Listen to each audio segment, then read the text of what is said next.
ଆଜିଠାରୁ ଆରମ୍ଭ କରୁଛୁ ଶ୍ରୀମଦ୍ ଭାଗବତ ଦଶମ ସ୍କନ୍ଧର ଦ୍ୱାରକା ଲୀଳା। କଂସର ମୃତ୍ୟୁ ପରେ ମାଈମାନଙ୍କୁ ଶ୍ରୀକୃଷ୍ଣ ସାନ୍ତ୍ୱନା ଦେଇଛନ୍ତି। କଂସର ମୃତଦେହ ଦାହ କରାଇଛନ୍ତି। ପିତା ବସୁଦେବ ଏବଂ ମାତା ଦେବକୀଙ୍କୁ ବନ୍ଧନ ମୁକ୍ତ କରି ରାମକୃଷ୍ଣ ତାଙ୍କ ପଦବନ୍ଦନା କରିଛନ୍ତି।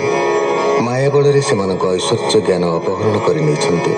ପୁତ୍ର ଭାବରେ ସେମାନଙ୍କ ମନ ମୋହିଛନ୍ତି। ଉଗ୍ରସେନ ମଥୁରା ମଣ୍ଡଳୀର ରାଜା ଭାବରେ ଅଭିଷିକ୍ତ ହୋଇଛନ୍ତି। କଂସ ଭୟରେ ପଳାୟିତ ଯଦୁ, ବୃଷ୍ଣି ଏବଂ ଅନ୍ଧକ ଆଦି ଜ୍ଞାତି ବାନ୍ଧବ ମଥୁରାରେ ବାସ କରିବାକୁ ଉତ୍ସାହିତ ହୋଇଛନ୍ତି। ଶ୍ରୀକୃଷ୍ଣ ଏବଂ ବଳରାମ ବୁଝୁଛନ୍ତି ନନ୍ଦ ଆଉ ଗୋପଗଣଙ୍କ କଥା। ସୁକ ଉବାଚ କହନ୍ତି ବ୍ୟାସଙ୍କର ସୁତ ଶୁଣ ରାଜନ ପରୀକ୍ଷିତ। ରାମ ଗୋବିନ୍ଦ ଏକ ମେଳେ ନନ୍ଦର ନିକଟେ ମିଳିଲେ। କର ଅଞ୍ଜଳି ଦେଇ ଶିରେ ନମିଲେ ତାହାଙ୍କ ପୟରେ। ନନ୍ଦର ଚରଣେ ପ୍ରଣମୀ ଅଶେଷ ଜନ୍ତୁ ଅନ୍ତର୍ଯାମୀ। ରାମ ଗୋବିନ୍ଦ ମାୟା ବଳେ ବସିଲେ ବେନି ଭାଇ କୋଳେ। ବେନି ବାଳକ କୋଳେ ଜାକି ସ୍ନେହେ ବୁଝିଲେ ବେନି ଆଖି। ଆନନ୍ଦେ ଅଶ୍ରୁ ଜଳ ବହେ ନନ୍ଦକୁ ଚାହିଁ ଦେବରାଏ। କହନ୍ତି ଶୁଣ ଆହେ ତାତ ଆମ୍ଭେ ତୁମ୍ଭର ବେନି ସୁତ। ତୁମ୍ଭେ ପାଳିଲ ସ୍ନେହ ବହି ତାତ ଜନନୀ ପ୍ରାୟ ହୋଇ। ଅନାଥ ବାଳକଙ୍କୁ ଆଣି ଧର୍ମେ ପୋଷନ୍ତି ଯେଉଁ ପ୍ରାଣୀ। ସେ ଧର୍ମ ପିୟର ଜନନୀ ବୋଲନ୍ତି ବେଦ ମତେ ମୁନି। ହେ ତାତ ଯାଅ ଗୋପପୁର ବନ୍ଧୁ ବାନ୍ଧବ ଘେନି ତୋର। ମୁଁ ଏଥି ରହି ଦିନା କେତେ ବନ୍ଧୁ ବାନ୍ଧବ ମୋର ଯେତେ। ତାହାଙ୍କୁ ନିଶ୍ଚିନ୍ତ କରାଇ ଯେ ଯାହା ବାସ ତାଙ୍କୁ ଦେଇ। ପଛେ ମୁଁ ଯିବି ଗୋପପୁର ଭୋତାତ ବିଳମ୍ବ ନ କର। ଏମନ୍ତ କହି ଭାବଗ୍ରାହୀ ନନ୍ଦର ହସ୍ତେ ହସ୍ତ ଦେଇ। କଂସର ଯେତେକ ଭଣ୍ଡାର ନନ୍ଦକୁ ଦେଲେ ଦାମୋଦର। ବୋଇଲେ ଗୋପେ ହୁଅ ରାଜା ଆନନ୍ଦେ ପାଳ ଜନ ପ୍ରଜା। ନନ୍ଦ ଗୋପାଳଙ୍କର ମନ ମୋହିଲେ ପ୍ରଭୁ ଭଗବାନ। ରାମ ଗୋବିନ୍ଦେ ଘେନି କୋଳେ ଚୁମ୍ବନ ଦେଲେ ସୁଖ ଭୋଳେ। ଯେତେ ବାଳକ କୃଷ୍ଣ ସଙ୍ଗେ ଗୋପେ ବଢିଲେ ନବରଙ୍ଗେ। କୃଷ୍ଣଙ୍କୁ ଜଣେ ଜଣେ ଧରି ବୋଲନ୍ତି ଆଲିଙ୍ଗନ କରି।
राम गोविंद जगबंधु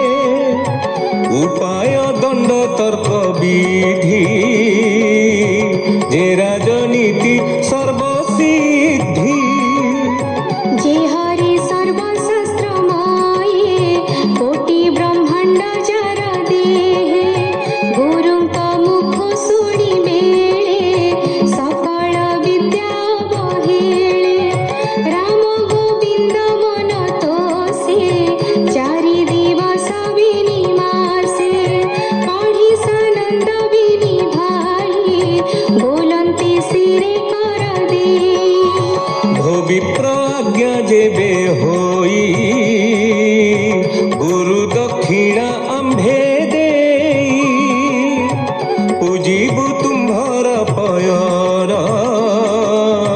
मेलाणी दियो जीबु घर शुणी सानंद विप्रवर कहिले पत्नीर आदर शुण भाविनी चित्र कथा राम गोविंदଙ୍କ व्यवस्था सकल शास्त्र आंभ पासे